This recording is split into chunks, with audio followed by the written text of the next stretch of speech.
Okay, thank you to Kayo Sports bringing you the very best of the West Australian side of things at the moment. Kath Loughnan joins us. I mean, hosting extraordinaire, boundary operator. Stop it. You've had to hand over the reins a little bit to me this year. It's probably disappointing. It's been enjoyable, hasn't it, though? Yeah, correct. Having a buddy on the boundary. Correct. Yeah. So I want to just go a little bit behind the scenes with how it actually works. I think Okay. a lot of people see Kath and they see you hosting and they're like, oh, she must just rock up. It's like, get a piece of paper, read off that and then go home. There's a fair bit that goes into it, right? There is a fair bit that goes into it. How is your travel schedule looking at the moment? Okay, so it's a bit all over the place, as you know, with Gather Round, Easter weekend, Anzac Round. Yes. It's not your stock standard time in the footy Yes. industry. On a normal week, I fly out Friday morning, get into Melbourne in time to watch Friday night footy, not covering it, but I like to watch it properly because I'll be talking about it the next day, no doubt. Good. And then wake up in Melbourne, go for a run, get into studio at about, well, it depends when we're on air. But say we're on air at 12, I'll get into makeup. Yeah, I take an hour and a half to polish this thing off. No, you guys take 5 minutes because you're just like, powder, done. No, this is Girls, it's an hour. This is interesting though because I have been complaining as a media person, but the media crew is there before players. I know. When you think about all the people who work in the trucks, camera operators, the guys setting it up. I mean, it takes an absolute army for one broadcast. And yeah, you're right. They work a lot harder than us. They've got a tougher gig for sure. And yeah, particularly, and then there are people like Libby Hicks, you know, who does all our styling and makeup and everything. Gun. Absolute gun. So I start my day with her on a Saturday, which is a treat because we just put the tunes on, put a bit of MTV on in the background, talk absolute rubbish, and it's a great start to the day. And then we get into it. We've got a pre-game show with David King, Jack Riewoldt and Jay Clark. That's our Saturday crew. And then it's into the first game. Obviously, we're just working throughout the night. We do a long hour wrap at the end of the day of Super Saturday, and then we're off air about 11:45 Melbourne time. What's that shift? Is it like a 10-hour shift? Yeah, it depends. Like this week, we're starting at about 4 p.m, I think, which is half time at the second game. So that'll be a bit easier. It just depends. Right. I think they're just rolling with it, and each week is different. So the Saturday crew is, and the Saturday exclusives is new this year. Yep. So you're working with Jack Riewoldt, David King, Yep. Jay Clark. Yep. I think I'm sort of following along there nicely. Yep. Is it? Are you trying to do anything different? I think what we're trying to do is have radio-like discussions but on TV, which is hard to do when you understand TV as you do. Everything's quite time-restricted in television. You're constantly being told in your ear, move on, move on. You have to talk to the pitches as well. That's different to radio, whereas, you know, I've enjoyed radio shows in the past where you just roll in and talk wherever the wind goes kind of thing. You're just following the conversation and you don't have to think about the screen or how you're looking or the producer in your ear. You just go for it. So we're trying to do a similar style but on television. Right. If Have you know what I mean. that? Really enjoyed it. We know we've still got to, you know, we don't have all the time in the world. So usually when a game is unfolding and we know what the story is, for example, if North Melbourne's being pumped and you know that there's going to be a bit of a fallout to that, Jay, Kingy, Jack and I will get around and just discuss, okay, how are we going to attack this? What do you think are the main talking points that we should nail? Because we've only probably got 6 to 7 minutes to really discuss. Who's the hardest to rein in then? If you've got, is it Jack as in or who Kingy? talks the most, or look, we can all talk. No, I think everyone as well just knows their place. And if someone is owning a particular point or a discussion, I mean, probably most people want to hear from, say, if we're talking about North Melbourne, they want to hear from David King. Yes. So I think we all know our place and when to stay in your lane and when to maybe sit back and let someone else have more of the limelight and own the conversation. I think that's where we're working well together as a team. So that's sort of the Saturday exclusive stuff. What about game day here? Like one thing that I've picked up with you is, like, working alongside you over the last couple of years is, not that I'm surprised, but it's probably something I didn't know is how much prep you do. And I don't know if you mind me sharing, like, you write out at least from a mental perspective, Yep. like what you're going to go through. Yeah. I definitely always write out an intro. And most of the times you stick with that. I just think if you nail the intro, then you're good to go. You're on your way. But the writing out, like, you're not trying to nail it word for word, but it's just like getting it out of your head onto paper, and then you know where. And also sometimes with a stat or something like that that you don't want to forget, you want to say that on air. I'll definitely write that down. But yeah, I like a clean, good intro because it's easy to get up on camera and say, oh, all right, here we go. Welcome to Up to Stadium, Sunday afternoon footy, Dockers, Eagles. This should be a good one. Like that, but that's lazy, really. Sounds like Will Schofield introducing a game. No, it doesn't.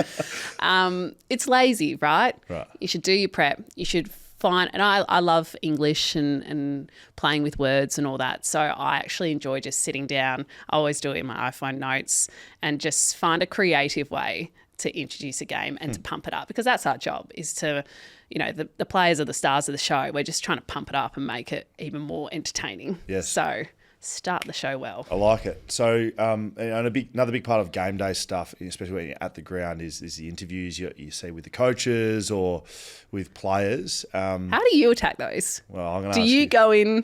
Oh, hang on, I'm going to ask questions here. them? I think you just roll on up and see where it takes you. But I think you would have some points and you would think about some questions you're going to ask. Yeah, I don't think you completely wing it. I think about topics, but I don't think how am I going to ask that question. And sometimes that gets me unstuck, like happy to put my hand up, like sometimes it does. But I also think from a strength point of view, like I don't get too caught up in like I have to ask this question. I just do more listening. Isn't it the worst though? One of the worst moments in television is when you're asking a question, but it's just not coming out right. And you're going in circles and circles and you're just trying to figure out a way to exit the situation. I literally had it with Brad Scott on the weekend. I know what happened. Or like I wanted to ask about his young side playing in Western Australia.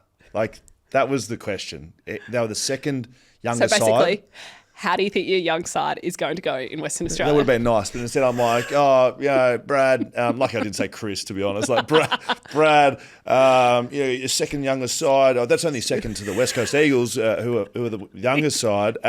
Wondering how your teams got together. Have they had a good time staying here in the Western Australia? You start yourself into a hole, and he literally like smirked. He was like, and he looked after me, but quite easily. Like them on the other hand, because they're right before a game or they're at halftime. From my point of view, like I think they do well to manage their emotions. Definitely. Like, do you feel that sometimes? Especially press conferences following the game. Can you imagine? You've lost a game, you've lost badly, and you're copping all these questions about why you were so bad. I mean, the way coaches are able to sit there so professionally and answer everyone's questions and not say anything too nasty, like hats off to them. I'm pretty sure I saw Sam Mitchell up on with Gary, I'm pretty sure, after they'd lost on Monday. Oh, AFL 360. Yeah, so they did their press conferences and then went up to AFL 360, still at the G, answering questions about the game. The intro from Gary was like, welcome, like, I suppose you're not happy to be here. And Sam was like, no, it's okay. And Gary was like, no, it's not. I know you don't want to be here. Yeah, correct. Yeah. So do you get nervous or like do you get nervous about players or moments or like you want to nail this, or is it just a part of it? I don't get too nervous anymore. I get more nervous when I'm doing gigs outside of Fox because I think it's so natural to us now getting up in front of camera and especially when you're working with the same crew or in the same studio, it just feels like home. Yeah. But if I was to go, gather around, I did a Swan's breakfast at the convention centre and you're just in a situation or in an environment where you haven't been, there's a lot of people in the room, you've got to do a lot of introductions and dignitaries and all that. That's when I think I get nervous, but not really doing the Fox stuff anymore. Have you ever had a player or coach, like you kind of think of the moments where like Mick Moldhouse is with Richo or like a Ross Lyon changed though, haven't with they? Shane McInnes over here in the West. Like you're quite brilliant, Shane. Have you ever had a coach or player game day moment with Kath where you've just like come out of it going, well, I escaped it? Yeah. No, I don't have a moment where anyone's been rude to me or anything like that. Well, I mean, it's not rude, but like we're talking about their emotions as well, though, right? Like, yeah. It's just. But I think also you have to take 5 seconds to think about a way to ask a question. Like, for example, I'm trying to think. You mentioned Ross Lyon, and I remember a game last year. I think the Saints were just bombing it inside 50. And instead of saying, hey, Ross, gee, the boys bombing it inside 50, aren't they? You just say, hey, Ross, have you discussed your forward 50 entries? So you're not annoying them by saying, gee, it's not good, is it? Yes. You're just putting it out there and asking it in a more respectful way. This is totally off topic, but I saw a social meme come up, social reel came up, and it was from an ex-FBI agent, and it was about questioning people. And is this that blonde girl? No, it was a guy, but it was okay. like trying to elicit great answers, and he was like, don't ask questions, basically make statements, and that gets answers. Right. But I remember one of my first gigs with Fox, and Lee Carlson, who does a great job, messaged me with feedback, and he said, don't forget to ask a question, because I was like, same thing, like, so Ross Lyon, the forward, so Ross, your forward 50 entries don't seem as good as they could be.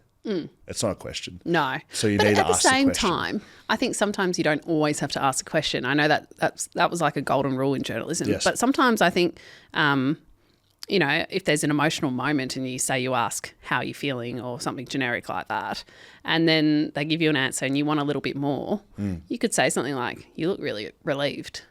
And then that encourages them to just open up a little bit more. Good. So sometimes I think you don't have to always ask a question, but yes, don't always give statements. A little bit of mixture of both.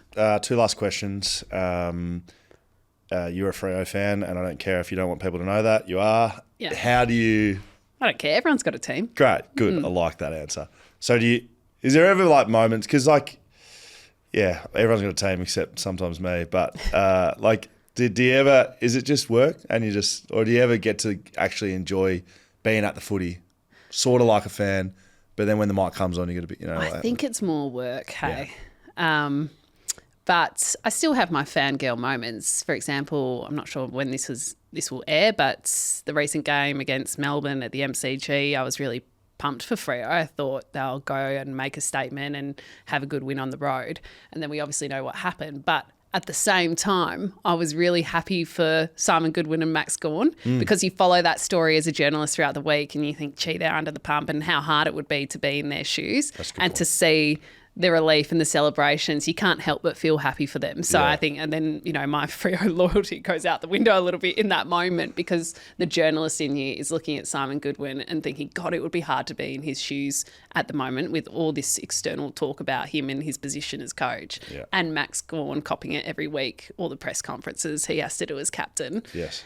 And they're there on the ground celebrating an epic win. You can't help but feel good for them. I like it. And last one, can you think of anything that you think would be surprising for people to know about your job with Fox Footy, Kayo Sports?